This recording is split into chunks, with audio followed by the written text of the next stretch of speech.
Luke, Paul, we're back here. Season 2, episode 7 of Severance, titled Chikhai Bardo. All right. This was a crazy episode. There was a lot to it, a lot to talk about. First, let's go through what we thought of the episode, and then we can talk about our buckets, and we'll just go and run it right through there. Luke, I'm going to start off with you. What did you do? Go. Okay, so the first watch through, I felt like a newborn baby just being hit with information, just taking everything, not knowing what was going on. I was so confused. I texted you guys saying that basically, but after my second rewatch and some internet deep diving, I walked away loving this episode. Yeah. I have been seeing some conversations online about, is this the best episode of the series, which we can talk about, but some people are saying it's a top 10 episode of TV at all time, and I want to take a step back from that because I don't think I'm there.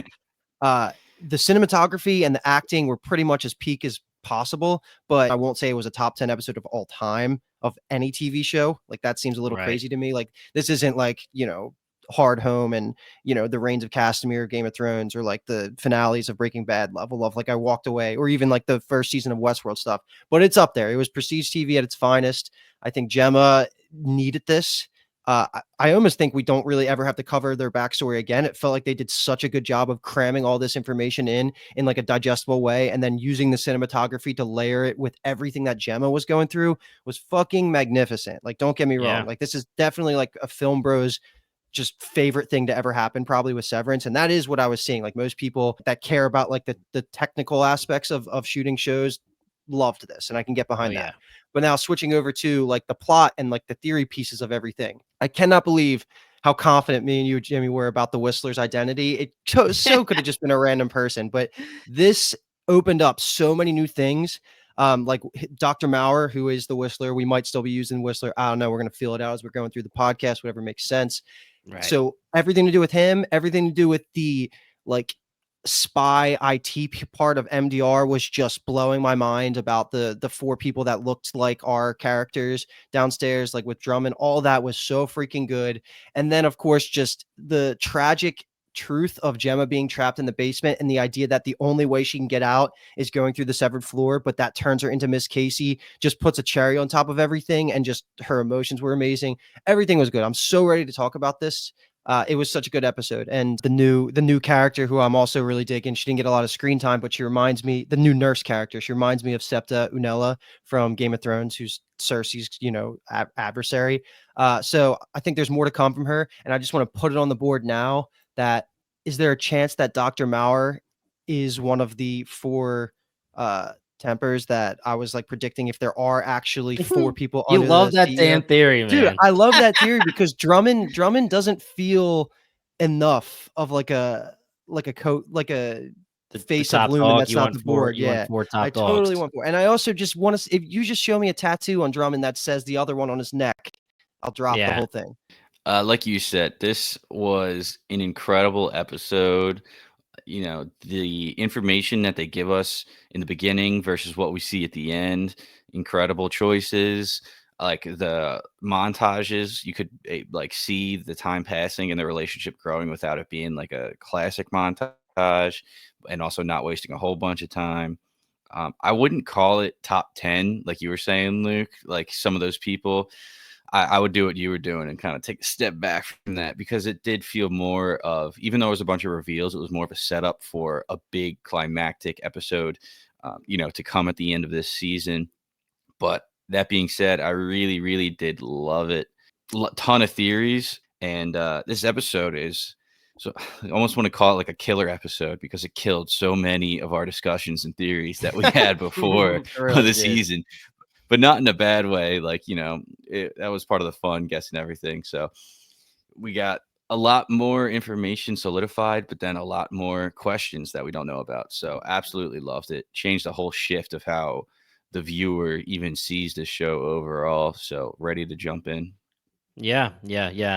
Phenomenal episode. I would say that it's one of the top episodes of this show. I think I agree with the both of you guys that I would really need some time to think about if it's a top 10 episode of all time, just because of recency bias and all of that kind of stuff. But amazing amazing episode, artistically, acting, giving us some answers, everything about it, emotionally, all right there. A really, really, really good episode 7 of this TV show, season 2.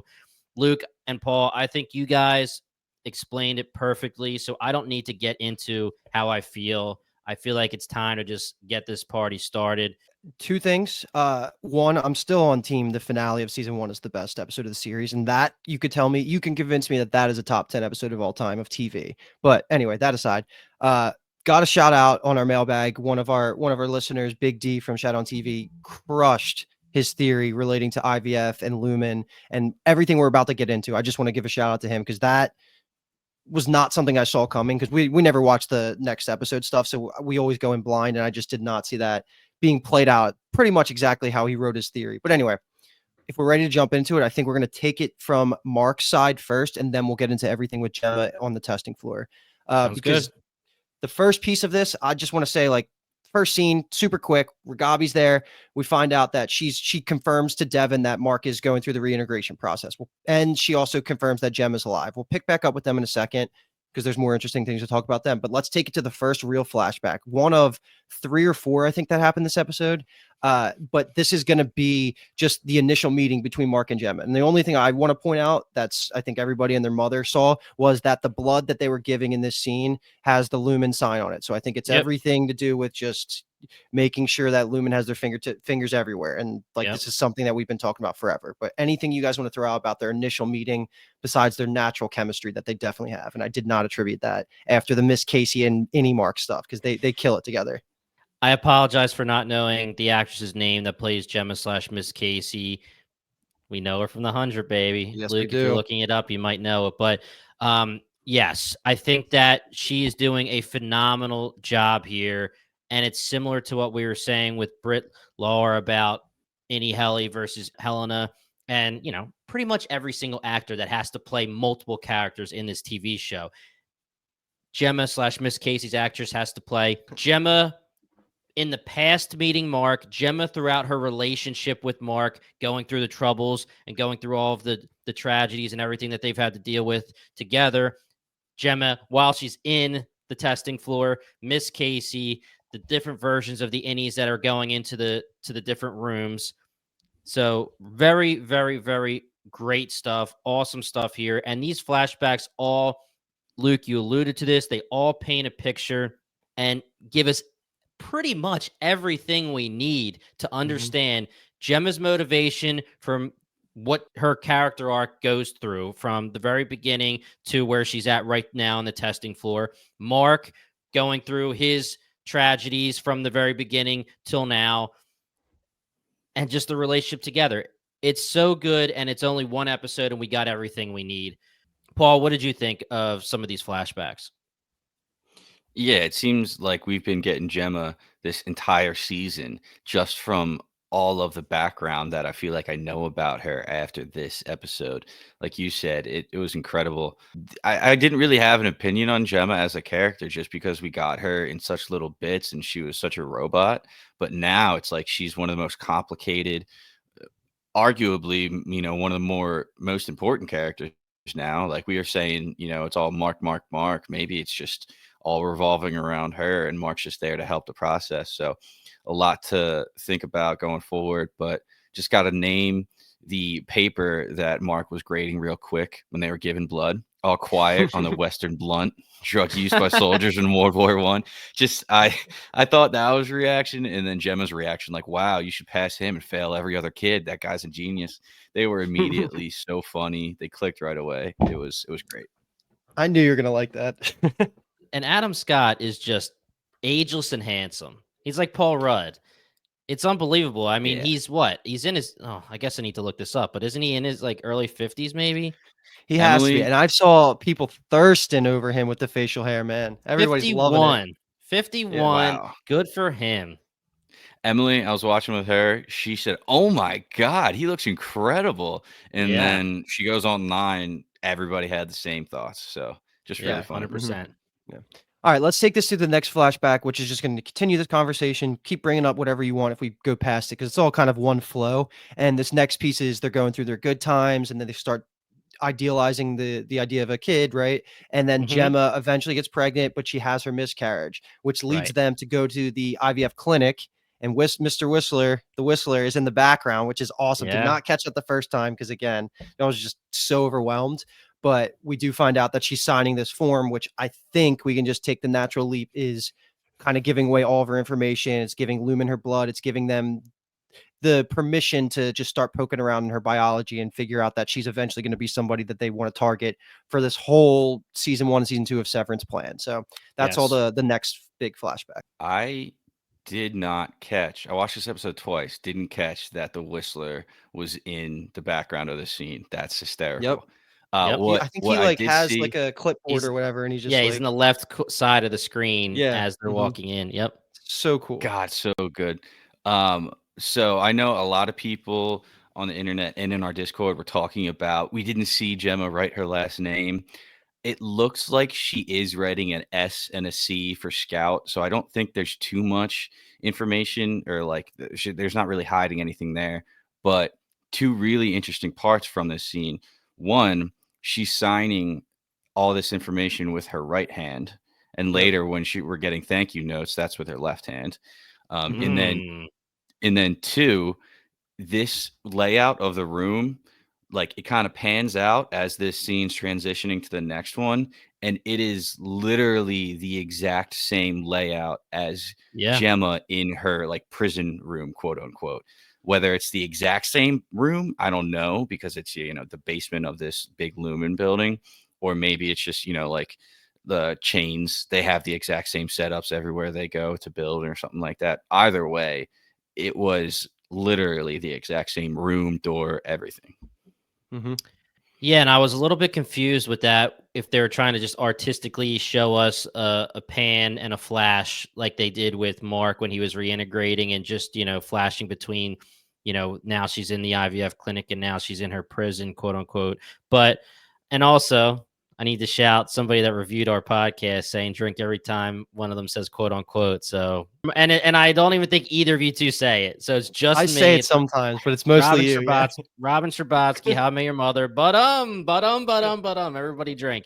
But I thought that artistically, the way that this episode was shot, this whole entire show is A+, but this was like A+++.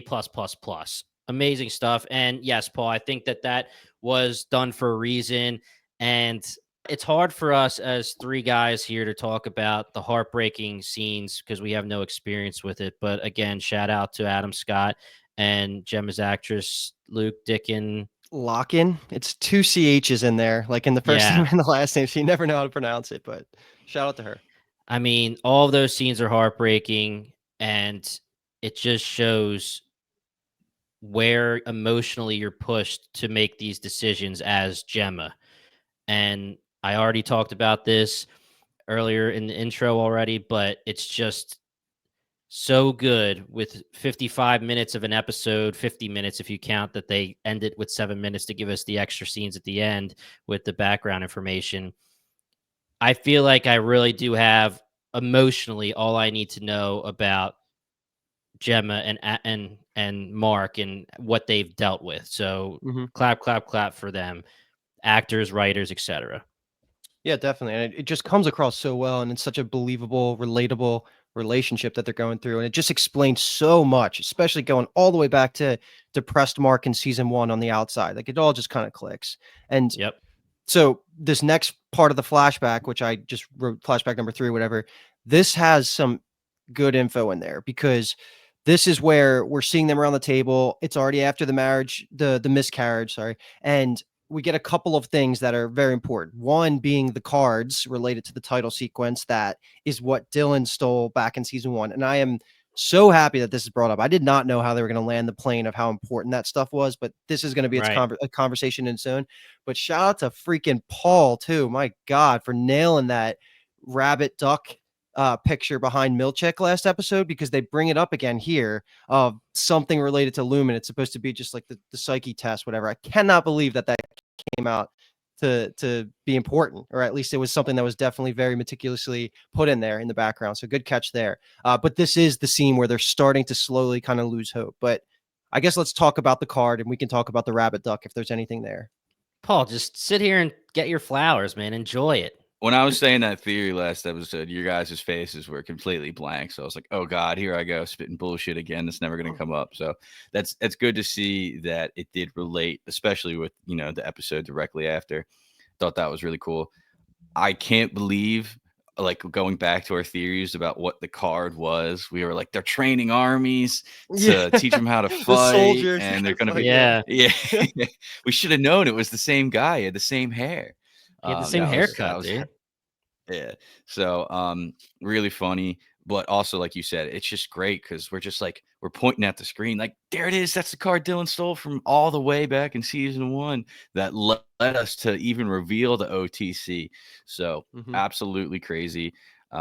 Just little bits of information everywhere. We did skip over. It was not really skipping over one of the little scenes in the montage. We got Mark giving Gemma the IVF shots, and she says like, "Oh, I'll write you a thank you note." And he says, "You hate writing thank you notes." That'll come back later. Yep. But yeah, the name of the episode, the Chikhai Bardo, the card, just so good. Mark describes what it is here, and he says it's the after-death state to become a higher spirit of awareness, which put a pin in it. Yeah. Put a Yeah, pin. yeah, This just really emphasizes more how Lumen has their hands in every single thing. We still don't know exactly where they are, what the town is, but my goodness, with the blood drive, with the Lumen symbol, we obviously see Gemma in her prison where she has Lumen toothpaste and Lumen soap. It's just now we have the card coming in the mail for Gemma. It's just Lumen has their hands in everything in this town. And whether it's the town or the world, we have no idea. But crazy stuff. And it's funny how you're saying, Paul, all the way back in season one when it's season two, but it feels like that because it's been 3 years since season one. hmm Oh yeah. yeah. Okay, are we ready to talk about the last flashback, which is just what we knew what is inevitably going to happen, the sad couple of sequences here where we have Mark and Gemma's final quote unquote goodbye. You like that, Jimmy? Yeah, quote unquote. Everybody drink. And then just the cops coming back, and we knew this was coming. The only thing I want to point out, or I saw people talking about at least, is that Mark was on a typewriter, which is again always weird with the technology and the time, but also people do that nowadays. I'm pretty sure there's a couple of famous authors that still do that. Yep. I don't know. George Anything R. R. else Martin. that, yeah, George R. R. Martin, exactly. Anything that you guys felt needed something to discuss for these two scenes besides like the acting being good and how sad it is? Yeah, we have the scenes here a little bit earlier where Mark buys the crib and Gemma's joking, who's going to build that? You think you're a handyman here? We're going to hire a handyman. And then we get the scene as they're going through this process and the process isn't working and they're not able to conceive. Mark is now trying to build the crib. And, Gemma has so much that she's dealing with, everything she's feeling emotionally. And she comes downstairs and she's in the other room and she's hearing Mark freaking out, being, just slamming everything, all the pieces. And to her, it's not just him freaking out about the crib. It's metaphorical about the whole Mhm. entire process, which is just very, very, very heartbreaking. And then we have the tale as old as time for TV shows. The situation where Mark didn't say "I love you" when she was about to leave. He does say it, but he's not paying attention because he's working. And she says, "All right, I gotta go. I love you." And he says, "All right." And she's like, "I love you." And he's like, "Oh, I love you too." That might Just be important. yeah, That it's just one of those. It's got it. That's eating him alive. I guarantee. But also, I'm bringing that up because later in the Christmas scene, the Yes. Whistler says the same thing. He's like, "I love you," like say it. So I don't know how like connected that is, but Except for the fact that the Yeah. Whistler loves Gemma. yeah, he definitely does. Yeah. Yeah. We'll get into that. That's disturbing and crazy. Not a whole lot to add on, just like you guys saying. You kind of felt like it was coming when they started showing the scene and showing that Gemma was going to leave without him. And by the times, like, you see the cops rolling up and taking their hats off. They didn't even show us Mark learning the news, Yeah. but it was still heartbreaking because, he had the assumption and everything. So just Yep. such a good way to like tell a story so quickly. All right. So before we move on here, I want to ask you guys this question. we have the scenario with Mark where Gemma says goodbye. I'm going to go play charades for 20 minutes and then sit. Do you want to stay? Do you want to go? Mark says, I have a deadline. I have to stay. Then they say their I love yous or a little bit of a delayed I love you. And then the cops eventually will come and Mark finds out Gemma's quote unquote, everybody drink fate. And my question to you guys is, did Gemma agree to this scenario where she's being tested on and imprisoned and she's part of her death being faked, or maybe doesn't even know that they went that far, and she is aware of the fact that she is going to be out of Mark's life for a certain amount of time while this testing is happening? Or do you think that she was chosen based on the information that she gave, the scenario that she's in with Mark, and Lumen specifically chose her and caused this, manipulated this situation? Which one are you guys feeling right now?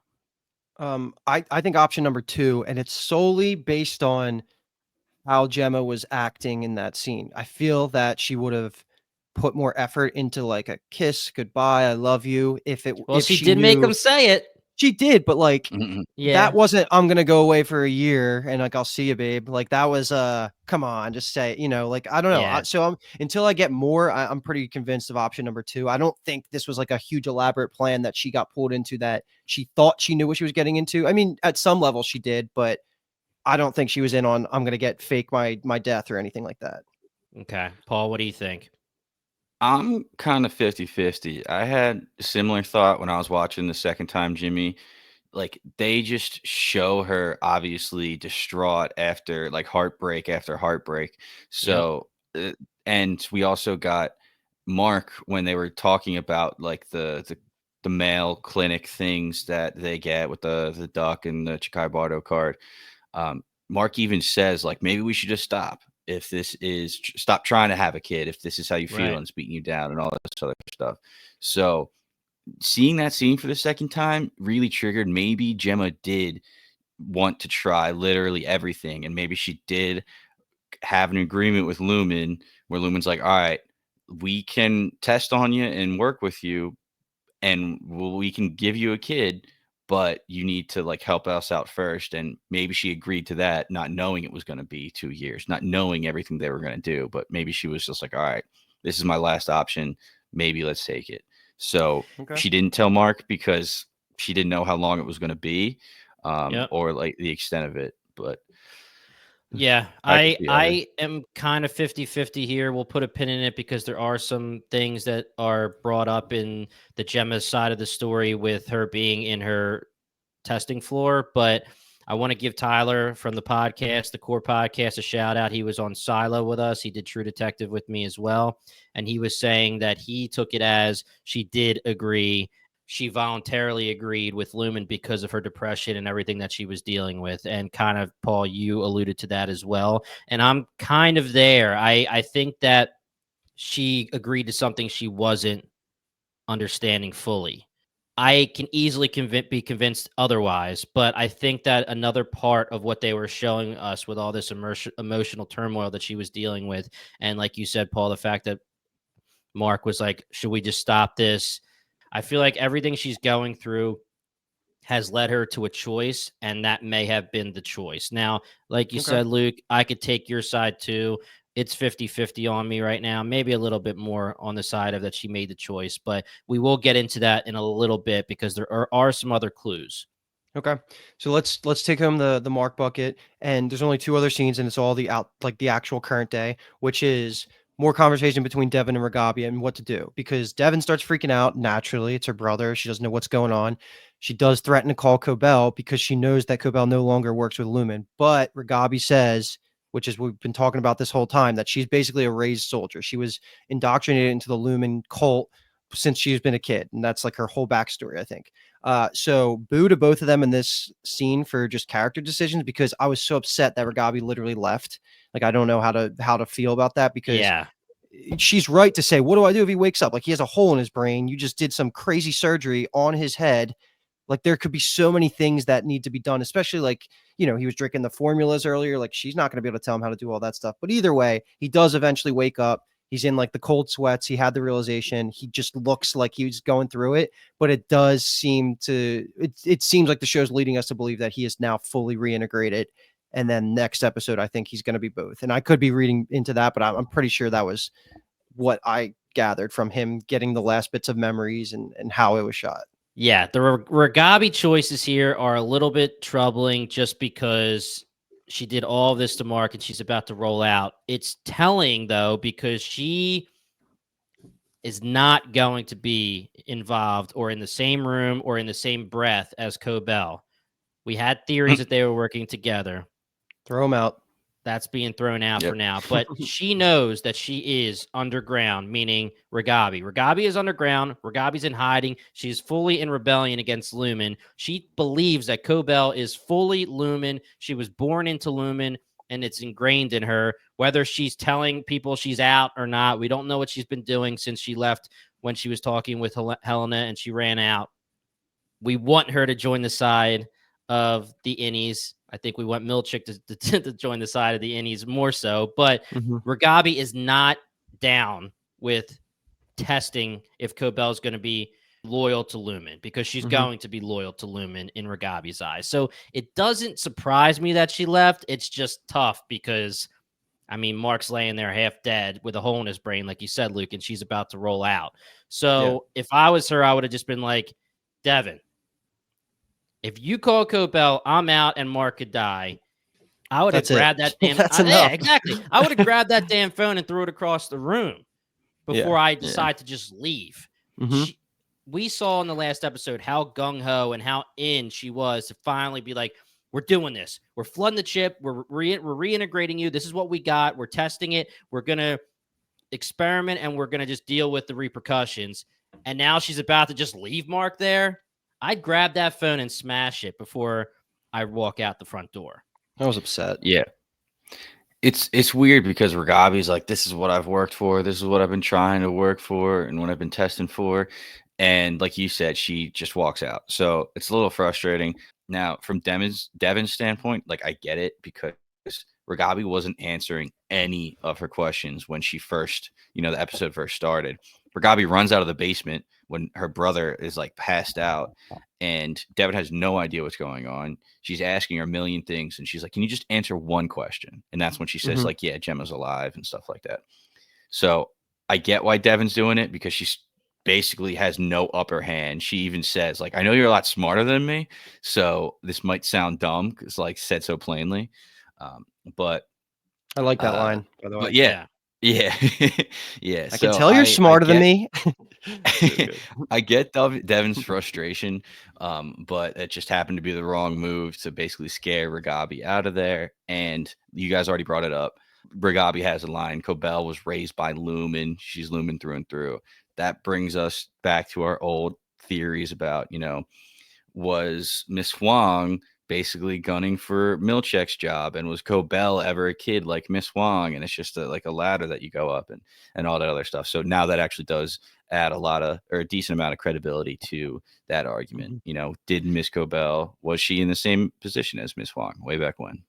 Yeah, and was Milchick in the same position as Miss Huang? And it's just a cycle, like you're saying, Paul. Another important thing that we're going to get into majorly when we get into the Gemma testing floor bucket is that they bring up this pregnancy cottage. Yep, we'll talk about that. I definitely want to bring that back up. We'll definitely talk about that big time. Just put a pin in that.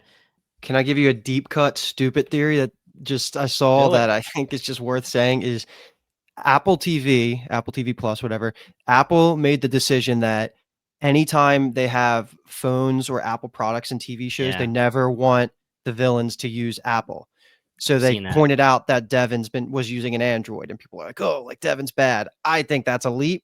It could be something, but you can't explain that to me until we get way more information. Now, this is something that you can't quote me on, but I believe this has been debunked for this show specifically because I think they show Mark's phone, and it's not an Apple phone either. Evil. But evil Mark. He's the bad guy. But I'm not positive on that. But I have seen that theory, and it is a funny theory that Apple wouldn't want the villains to have iPhones. Yeah, just throw it out. I just wanted to put it out there because I thought that was funny, and I was thinking about it for that scene. Yeah. And the last thing that I want to bring up here while Mark's laying there, obviously him laying there is kind of him running through his memories of Gemma. He's dreaming. He wakes up. He's feeling upset. He's feeling distraught. So we have to assume that that's what he was seeing. Luke, you're saying you're assuming he is reintegrated. I guess we'll see in the next episode, hopefully. But I do think that his waking up a certain way was the pain of, I just relived a lot of me and Gemma's last however many years together. Mm-hmm. Yeah, exactly. So, all right, let's jump right into the Gemma bucket. Let's not lose steam here. We're crushing it. I think we're just going to take the first couple of scenes, which is Gemma being monitored by, do we have this girl's name? I wrote Septa Nunella every time I wrote her in my notes. The nurse. I don't have the nurse. The nurse, yeah. She's having her vitals monitored. She's going through these random little tests. And one of the important tests that I think will come up for a later theory is the question that she asked her, would you rather, what do you have the wording of it, like dying by... Right. It's the gist of it is, and this is very important. Are you more afraid to drown or to suffocate? Okay, we'll talk about that in a second. I just wanted to bring that up because that is going to be a talking point. And then there's, this gets said a couple times throughout this episode, but at this point, Gemma made it through 6 rooms, and we're going to talk about the grand theory soon, just because it's going to connect all these episodes. But to me, that just means that she has a different severed personality in each room, including Miss Casey being her own severed personality when she goes upstairs. Yep. That's mind-blowing in itself. But we did confirm throughout this episode, she has a scan on her brain, and it is still one chip. So it's not like she has like 15 chips in her head and each one's a different thing. Like everything can be done through one severance surgery. Just something to know. And let's take it there all the way through her just walking through the hallway before she goes into the, I guess we can even talk about her going into the first room, which connects this all, which is the dentist and Mr. Whistler himself. So let's just talk about the beginning. Like, what are you guys thinking? So Paul, what did you call this episode? The killer episode? Yeah. We're not talking clones. We're not talking reanimation of dead bodies. We're talking about last episode. We were wondering what Ragabi meant when she said Gemma's still in there. We're saying, oh, does that mean like Gemma's still in the clone? Does Gemma actually just still physically in there? What did she mean? Well, Gemma's alive, and it's Gemma. Yep. Mm-hmm. So a lot of those theories get put to bed, and a lot more new theories will be coming. But this was, like you said, Paul, a lot of answers, a lot more questions, but I loved it. We got a lot here. We really did. And now we know that Gemma, the Gemma we know and love, the Gemma we came to love throughout this episode, because in one episode they made us love her. She is alive and she is on the testing floor. And with her testing, it was 6 rooms in one day. Not necessarily 6 rooms ever. It's one day, right? Right. These rooms are named by the files that Mark is working on. And I think that it is very telling that she is being asked every single room she goes in, and when she comes out, immediately when she comes out, what do you feel? What's going on? With the dentist, she says, my mouth hurts. Do you know why your mouth hurts? No, I don't. All those kind of questions are being asked, similar to when she's Miss Casey, and Cobell is trying to see if she recognizes Mark. We can get into that in a little bit, because it really does seem almost like Cobell really was going rogue with this Miss Casey stuff. And let's talk about this, the grand theory. Just throw it out there for everyone listening. I threw it on the text because I just wanted to make sure that not necessarily we're on the same page, because we want to talk it out, but I don't want it to be something that if we threw it at each other, we're going to be like, all right, I need a second to think about it. And funnily enough, it seems like a lot of people online are starting to agree. And Luke and Paul, you guys were agreeing with what I was saying in the text. And Paul, it seems like you do have some devil's advocate you want to play. But the overarching theory here now is that no reanimation of dead bodies, no clones. We're on the testing floor here. Gemma is alive. Gemma has either been taken to the testing floor voluntarily or involuntarily. That's a whole nother theory, a whole nother conversation to talk about. But she is going through these testings, and each room, she is being severed when she walks into the room, and each room is labeled as a file that Mark is working on the MDR floor. Now, the theory here is that Lumen is creating a chip that can be mass produced and have a wide value to people, make it alluring to people. And what they're going to do is market it in a way where take our chip, put it in your head, and you can sever yourself whenever something that you fear is about to happen or something that you don't want to do is about to happen. So let's try to get into this theory with some evidence, right? So the first thing we have here is not brain surgery tools. It is actually dentistry tools. And the Whistler, Dr. Maurer, is bringing dentistry tools from O&D down to the testing floor. And Gemma, we can assume, as a person, is afraid of the dentist. So when the severed version of Gemma walks into this room, the dentist office, with the Whistler, she obviously looks very uncomfortable. And this is hell to the max, because we now know from season 1 on, we were talking about how it sucks for any of these innies to have to work and work and work and never have their personal life. Or we talked about it with it's a senator, right? The senator's wife who was having the baby, and the innie version of her, the severed version of her, is only alive to either have the baby or be the nanny for the kids. And now we have a scenario where there's an innie version of Gemma who is only sitting there going to the dentist or going to an airplane that's hitting turbulence, or having to write Christmas cards, thank you cards over and over and over. So the first room is the dentist office. She's very uncomfortable. The airplane, she walks in. She has the Whistler in there with her. There's turbulence, very uncomfortable, very scared. Then she goes, and it's Christmas time. And we'll get into each of these individual, but it's Christmas time, and she's writing thank you notes, and she's hating it, and it's over and over and over and over and over. And she comes out, and each one, questions are asked. What do you feel? What's going on? Do you feel anything? Do you feel any turmoil? Do you feel any emotions? No, but my mouth hurts.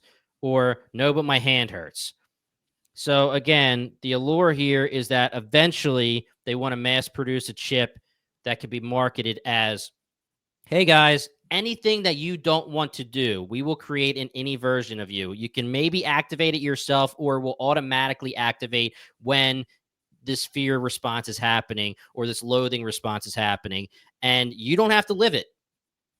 And I think the overall goal is to get as many chips as possible into as many people as possible. So back to the global domination take. Yes. And we can get, and that is something we can save for later, because that's the bigger theory that can be talked about at another time. But I think that we may have a slam dunk here. But Luke, Paul, let's talk about it. Yeah, no, like I pretty much had 75% of the series thinking about it after my second rewatch. So I love everything that you're putting out there. I do have some issues with it that I'm a little concerned with. Like, it almost feels wrong that they showed us the pregnancy clinic in season 1. Like, if they're already using it in action, like in real spots, it almost feels like the testing floor is like redundant at a point. Like, are they not already putting it into the real world, and like they're actually using it? That feels like a weird writing choice to do that, because that seems like a step 2 once they get it through the testing floor. Maybe they already did with the pregnancy, but it feels weird and disconnected that they're already testing some of this in public.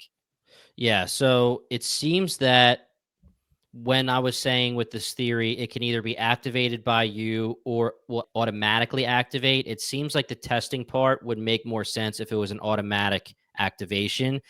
They most likely, it seems, of course, that they have the ability to activate or deactivate a severed chip whenever they want. So someone like the senator who was fully pro Severance and is very high up, a lot of power, can be somebody that has his wife get a chip and activate it whenever they want. The pregnancy's over, deactivate it. She's back to normal. But if it's an activation based on your fears, your emotions, things that you loathe, it may be a scenario where these files that are being completed by Mark do have to be completed, and it has to be proven first that this works. So I don't know if the end game will be like, hey, we'll give you this chip.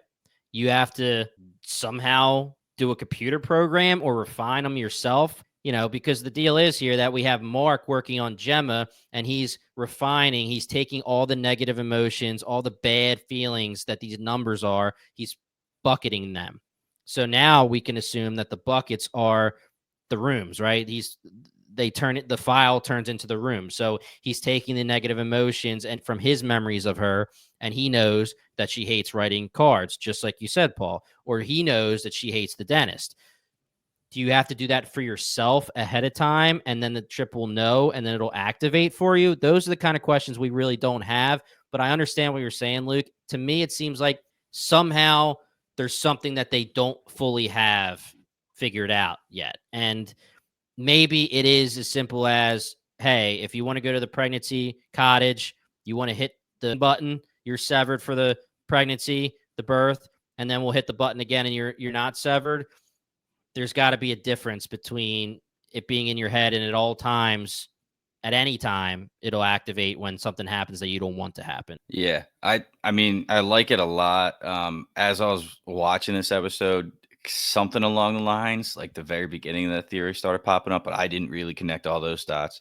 So I really do enjoy it. Like now, what you're talking about, what the exact end goal is a little like blurry right now. Like, is it going to be in the movie Click, where every time a scenario comes up where those emotions are in your brain, those chemicals start to flood your brain, do you immediately black out and go to the innie, and the innie deals with it, and then you snap back to after those chemicals and thoughts are out of your brain? Or, is it like a controller where you can just, I don't feel like dealing with this, flick it on, flick it off? There's a lot to kind of figure out here.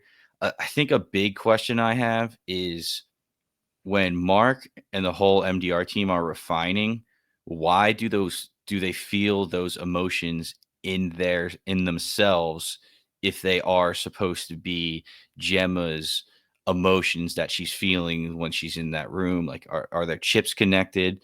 Are there do the chips actually make them feel those emotions too? It's a So, good theory. Very not interesting. only Yes.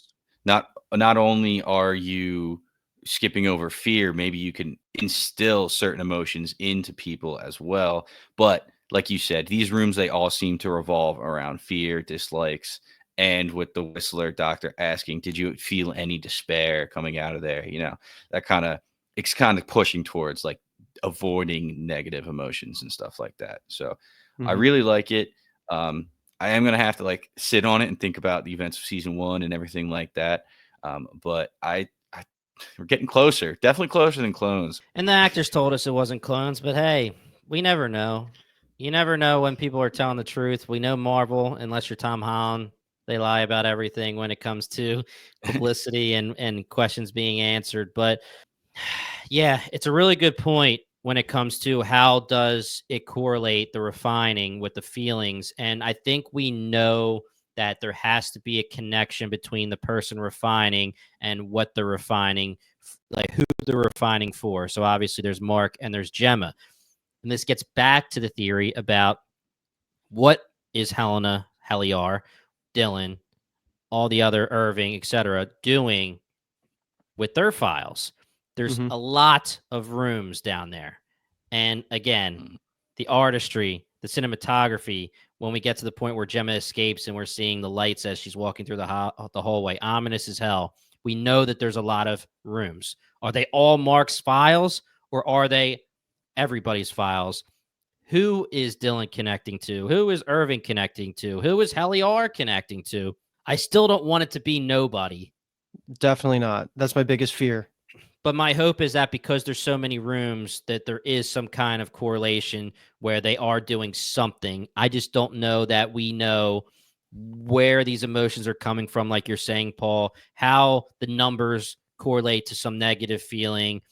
It could be science stuff that they're going to hit us with that we just don't understand yet, and we'll get it eventually. But we're a step closer, like you said. We are a step closer. I feel a lot more confident with the answers we're given. I feel like this is crazy to think that there may be a plan for 5 seasons of this show because again, Feel we're like a getting a 3-season lot. show. Yeah, this seems like a 3-season show based on what we've gotten so far with these answers. But the last thing, since we're talking about this theory, let's just quickly talk about Cold Harbor. We're going back to the conversation we had about drowning versus suffocating. Harbor, right? Cold Harbor, body of water. My theory here is that the last testing room, the last file, the one that is going to be groundbreaking, is going to be your greatest fear at the brink of death. So the severance chip will activate and save you from dealing with the end, from dealing with death. It seems based on all they found that Gemma's biggest fear for death may be drowning. Is Cold Harbor literally going to be putting her in a room where she is going to be drowning, and we're going to see if the chip activates so her as Gemma does not deal with death in that way? They're saying that when these files are complete, they say to the Whistler, you're going to have to let Gemma go. It doesn't mean, hey, we'll talk to you later, go have fun with Mark. It means she's probably dead. Yeah, they're going to put her at the brink of death, activate the chip, see if her innie activates, and she dies. Mm-hmm. Now, the allure to this is obviously at the end of your life, you don't have to feel the pain, the suffering, if there is going to be any, that feeling of the brink of death. But I can't see exactly how we were so in on bringing Kier back to life and all that kind of stuff. I don't see the connection yet unless they really just think that when we get this done, when we can confirm that at the end of your life, your chip will activate and we can tell the public, if you guys don't want to deal with death, get this chip in your head, a mass majority of people will take the chip. Mm-hmm. And that means that they are going to get the world domination, for lack of a better term. Is that good enough for you guys? First, let's talk about if you agree with the Cold Harbor theory, and then we'll get into if you think that. And that could also be some mailbag stuff, because again, that's big theory talk. The hardest part about Cold Harbor is that we get a scene that's coming up here, and she actually asked the Whistler about it, and he says that she will see the world again and the world will see her. I don't know how that connects to what the implications are once she finishes Cold Harbor. Is that more like a metaphorical saying that once she finishes Cold Harbor, everybody will get a chip, and I don't even know how to rationalize that in my head. That's the only thing that holds me back from that. But I do agree that it has to be all surrounded around death, right? This is the 25th file, or the 25th file. And Cold Harbor, it just feels like we've been working towards death this entire time and overcoming death. Whether that's just dealing with the fear or actually overcoming it is the question that we're really talking about here. I basically am so on the side that Cold Harbor is all going to be around the idea of death. Yep. Yeah, Luke, that line is huge because Gemma says, she goes, what happens when I've been to all the rooms? The Whistler goes, you will see the world again and the world will see you. And then she says, so I'll see Mark. And his response is, Mark will benefit from the world you're siring, and Kier will take away all his pain like he's taken away yours. So Mark will benefit from the world you're siring. Sounds like, yeah, she's going to die. Like she's not going to be around anymore, but everybody will benefit from the sacrifice you made. So the only thing that makes me want to pull back on that is the doctor's infatuation with Gemma, and is like, why is he doing all this if she's just ultimately going to die? And then we can touch on that, with that scene coming up later. And then, the last line, Kier will take away all his pain like he's taken away yours. That just seems like, what you were just talking about, any instances you don't like, pain, despair, agony, maybe this chip will get rid of all of it.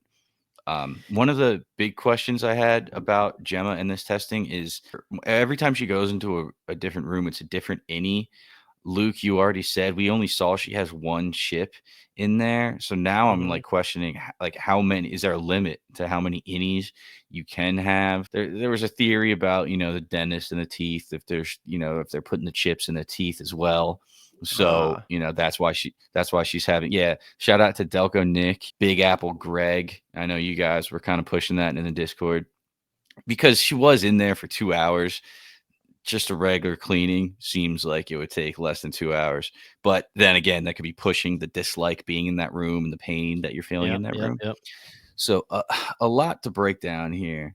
But I mean, and something else, like this other room where we see Drummond and the Whistler talking over these four guys at computers, like, what are they doing? If Mark is the macro data refining, is this the micro data refining? and they're like, because they only have like 4 buttons too. They don't have like a full True. keyboard.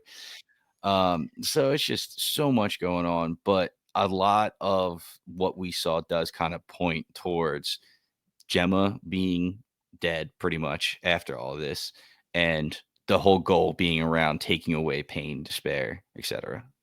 Yeah. Yeah. It is a very important line. And when you're talking about the world, you'll see the world and the world will see you. And that was very paraphrased. But the world will see you can make sense because say Gemma did voluntarily, and we still have some more scenes to talk about, and there's putting the pin in this, but say Gemma did voluntarily do this experiment. She says, I'm in. Lumen can spin it however they want, where they can say that Gemma volunteered. Here's her signature. Here's a tape of her saying, I volunteer for this testing. And she is the one that helped us with this breakthrough. That is the biggest breakthrough on the planet's history. And she will be in the media. She will be in all of the marketing. It will be Gemma has helped this chip become the master chip. And you guys, meaning the civilization, will now be able to not feel pain, not feel fear, not even have to do anything you don't want to do because of Gemma. So that makes sense that the world will see her. Her seeing the world is a little bit different. I don't really get that yet, unless we're talking, when you die, you get uploaded into the chip. Your consciousness gets uploaded. Your physical body dies, your consciousness gets uploaded into the chip. And now it's as if when you die, all the chips are connected and you're in another, whatever. I don't even know what they're called. When you're, what's it called when you're playing video games and you're in like the waiting area or whatever. It's just like you're all chilling in the Another cloud. plane of existence. Yeah. Yeah, plane of existence, chilling in the cloud, and you're all going to be together. Yeah. A lot of stuff to think about, really. A lot of It's a stuff good to mailbag think about. conversation, to be honest. And guys, that's why we're here. That's why we have a second episode. Hit us up on YouTube comments, Spotify comments, bingetowntv.com/Discord, or link in the description. Join our free Discord. Talk to us because there's so much to talk about. There really is. So let's rip through this because there's 3 more groupings of scenes. We've covered a lot of it, so it might not be as much conversation, but just the last 2 rooms. Do either you guys want to bring up anything specific for the Christmas scene room, which Paul, you already brought up the cool reveal that essentially that Innie is using her left non-dominant hand, which is different from Gemma's right hand. That's a cool little thing. And that was the whole I love you part with the Christmas scene. And then the turbulent scene, which I did not catch that was the Whistler the first time watching, because he's got he's like falling and flying into the roof. I don't even know how they pulled that off. But either way, is there anything besides like those fun little comments that you guys have for those 2 rooms, or do you want to go to micro data refinement? The only thing I want to talk about is a question that Paul had about the Whistler, and this is majorly seen in the Christmas part of the episode. Hilarious that Drummond is like, why the hell are you wearing that sweater? And then we get the Christmas scene, and she's sitting there and she's writing the thank yous over and over. And again, it's something that she hates. We have the Whistler sitting there. We've had conversations throughout this episode where Drummond and he is being told, you understand that when this is over, no more Gemma. You have to let her go. You can see that the Whistler is falling in love with Gemma. And I've already used this phrase in this episode, but it's a tale as old as time, Paul, where you have a scenario where the Whistler is an employee of Lumen and his job is to do something groundbreaking. And here's your experimental subject, and you're with her for however many years, and you fall in love with her and you don't realize you're going to, but it just happens, right? So he knows that he has a subject, and at the end, the subject is going to maybe die, probably die. Somewhere in the process, he falls in love with her, and it's just something he's going to have to deal with that he wasn't expecting. So I don't think that it's anything like, hey, I'm the Whistler. I expected to fall in love with Gemma. I don't want her to die. I think it's, hey, I'm the Whistler. I signed on for this position. I reluctantly fell in love with Gemma, and it sucks. She's going to die. Yeah. He's so creepy that like I want bad things to happen to him. Like I'm like, get away from Gemma. That's it's Mark's wife. You're fucking being creepy about. But yeah, I think this was accidental falling in love with Gemma. He was a scientist. and he ended up falling in love with his subject. But like usually when that happens, the scientist or doctor will help the Yeah, there's subject still break time. free. I don't see that happening though, No, especially I don't. especially with her hitting him in the head with a chair. And at one point, Drummond was like, "Didn't you try to break your fingers at one point?" Mhm. So yeah, Yeah. I think the doctor might be like my most likely to die going forward or something like that, because Gemma's going to try to kill him again. Could happen. Yeah. Could happen. Okay. Let's just do the whole other spy scene. I like micro data refinement. I'm going to use that for now until we get something else. But if it wasn't obvious, like these were the 4 people I think that were in the outside retreat, right? That were doing the waving and the pointing. They look exactly like our 4 MDR employees. The whole question of what they're actually doing, but it seems like they're more on the inside than what our actual MDR employees are doing, because Drummond's there with the Whistler. They're just talking about it. They say Mark's stuck at 96% and they're getting delayed because of the nosebleed that happened last episode. That's like just to put us in the right timeline, or at least give us a reference there. So that was cool that they did that. But they all but confirm that this is just stress testing the Severance chip, just making sure that nothing bleeds through. We've been talking about that the whole time. So I don't have anything else to add besides that I thought this room was so cool. Don't know if they're even going to come back into play, but it was cool to see these couple of scenes. I mean, it was cool shit. It's like you're saying, Paul, when it comes to the IVF clinic and the fertility clinic, and then we get the pan, and it turns out that it looks exactly like her testing room or her prison. And just to have a scenario where you're looking at MDR, and then it just pans down, and it's the same exact setup with the 4 computers, and there's people watching. I just thought that was one of the coolest things ever. And to me, while it was very cool, I didn't get too much like answers out of what they're doing besides spying. I just thought that the biggest thing we got out of it, it was something we already talked about, and that's that Drummond had to say to the Whistler, "Hey man, you She's gonna be realize gone. that she's going to be gone." Yeah. I pretty much said all I had. My only theory was they were literally the micro data refinement, Yeah, I like because that. No, that's true. That's canon now. That's it's so canon canon. now. Yeah. Nice. Head canon at Nice. least. Okay, that seems pretty right for people online or Discord to throw conversation theories out there. So maybe we'll pick that back up next episode. But let's do the last bit, and this is just everything with Gemma attacking Dr. Maurer with the chair and then doing the escape and barely dodging the nurse, and then she gets upstairs. She immediately turns back to Miss Casey, which is the tragic part of this whole entire thing, is that there is no escape. And Milchek, dude, come on, have a little empathy, my man. He's just like not giving her anything. He won't tell her how long she's been asleep, because we assumed that she's been dead for a while, or quote unquote dead for a while. Drink. But yeah, I don't know. I don't think there's really anything here, but this is all just the emotional piece, and it really took home the episode to land at that plane. So, anything you guys want to bring up? Yeah, it's tough, man. So when I was originally watching, I was thinking, okay, is this Miss Casey going into each severed room, and then also Miss Casey going up into the severed floor for MDR and all of the other O&D and all those departments? That was my original thought, and I was like, wow, this is awful. Miss Casey has an existence where, of course, she wants to be Miss Casey doing the wellness sessions and looking over Helly R, because otherwise she's at the dentist and doing all that kind of stuff. But it does seem like each severed room is a different innie, which has major ramifications for the rest of this TV show.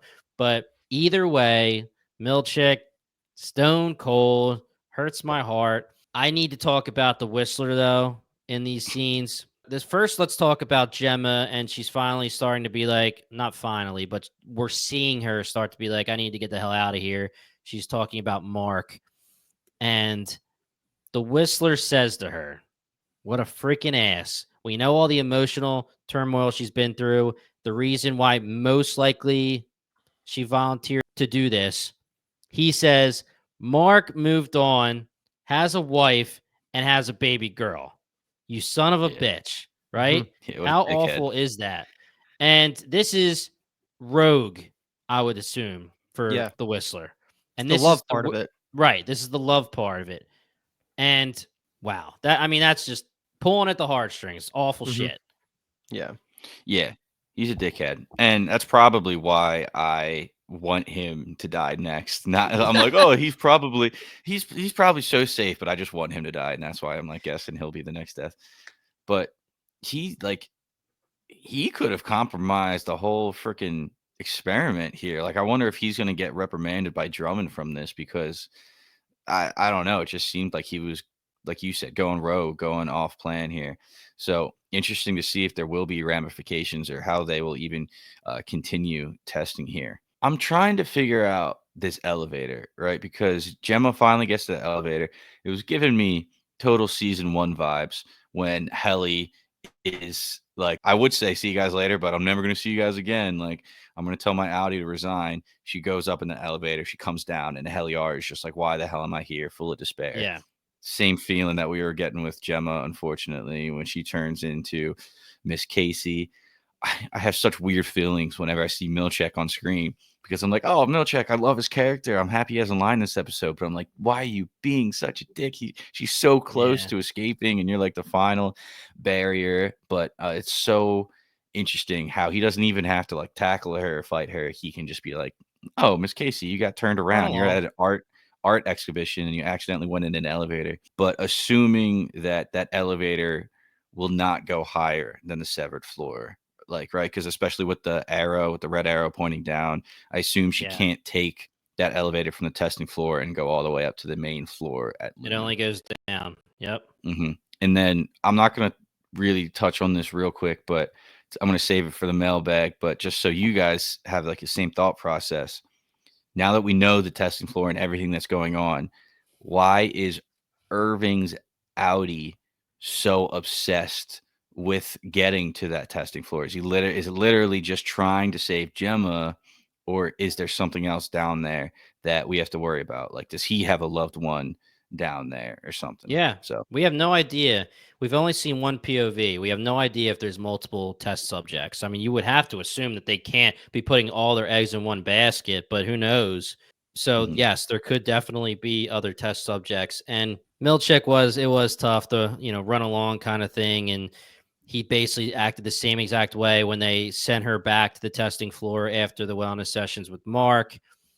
And this gets into a scenario where there's so much divisiveness about Severance. Different ideologies, religious now, political, everything about it, where there's groups that are fully protesting it, saying that it's inhumane. We have underground rebellions like Ragabi saying it's inhumane. As the viewer, we can see that it's inhumane as hell, but they have to make something so alluring, so like shiny for the people that they're going to forget about how inhumane it is. And they're going to say, okay, we're in, we want this chip.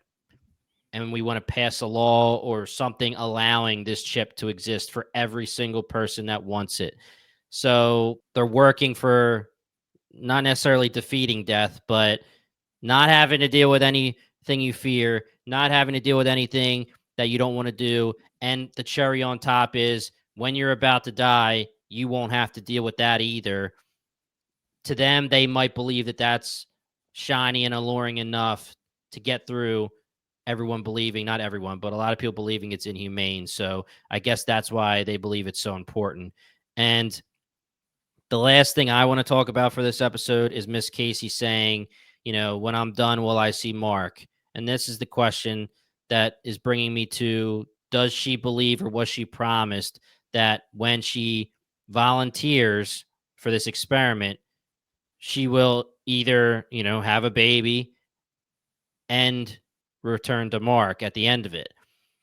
If she's taken, you would think that she would make it more like known that she's a prisoner yeah, in these scenes. It seems to me, based on her responses, that she's there, but it's longer than she thought, worse than she thought, but she did agree to it. That's my Yeah. thoughts. And I want to ask you, Luke, because that was kind of, the devil's advocate to you. And what do you think after those kind of conversations with, do you think I'll see Mark? I mean, to me, she is a very, very smart, intelligent person. I feel like it's kind of naive at this point for her to even ask if she's going to get to see Mark at the end of this. Yeah, and she could just be poking because she gave up her drive to escape after year one or whatever, and where she's so just jaded at this point that she's just accepting it, and now she's being opportunistic whenever she can be to escape. Could be that, but I mean, you guys kind of agree, convinced me more that it does feel that she just got in over her head, wasn't expecting this, and now it's to the level of torture and in a hostage situation that she has no choice, so she's just accepting it. So yeah, I'm more on your side now after this podcast, but it still could be the other way, I guess. But I don't feel strongly on that side anymore. Okay. Anything else that you guys want to bring up before we end this episode? I think I'm good. I'm gonna say it. I said last episode I would shut up about it, but I'm sorry. This episode was just a little too weird. The meal that they made Gemma eat was just so weird, man. The food they gave her. I know everything down there is weird, so I assume it's just like the proper diet. They have her doing calisthenics and readings and stuff like that. So I'm sorry this is just part of a program, but it was freaking weird, all the food they had in the little lumen drop form. I'm not letting you end the episode on that, Paul. I need to talk about Mustache Ricken, man. We didn't talk about Mustache Ricken, who loves rock climbing. Guy is a beast. Charmer. What a cool personality trait that he has. Yeah, love that guy. But no, I feel you, Paul. And I'm going to allow it every episode. Bring up the food, dude. Bring up the food. No. I think that there is a lot to talk about, and we're not going to get into it today, but in the future, there's a lot to talk about with the repercussions of multiple innies for multiple rooms and in the severed floor, because there was a big theory out there already before this episode even came out that there could have been multiple marks that we didn't realize, multiple innie marks or multiple anybody, right? You go into a different floor, even a different room. It's tough because they don't show us. I know you're all about the cues, Paul.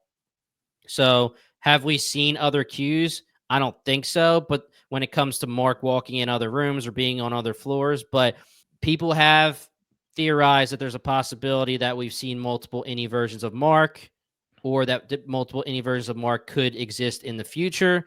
So I think this episode definitely confirmed that that's 100% a possibility. I just don't know if we've seen it yet. Again, if this show goes 5 seasons, it's like we're not even at the tip yet, which is crazy. Right. So iceberg in Milchick's office. Damn right. Oh my gosh, Paul. Rabbit in the duck, the iceberg. You're just doing it for me, man. Luke, anything before we end this episode? I'm good. All right.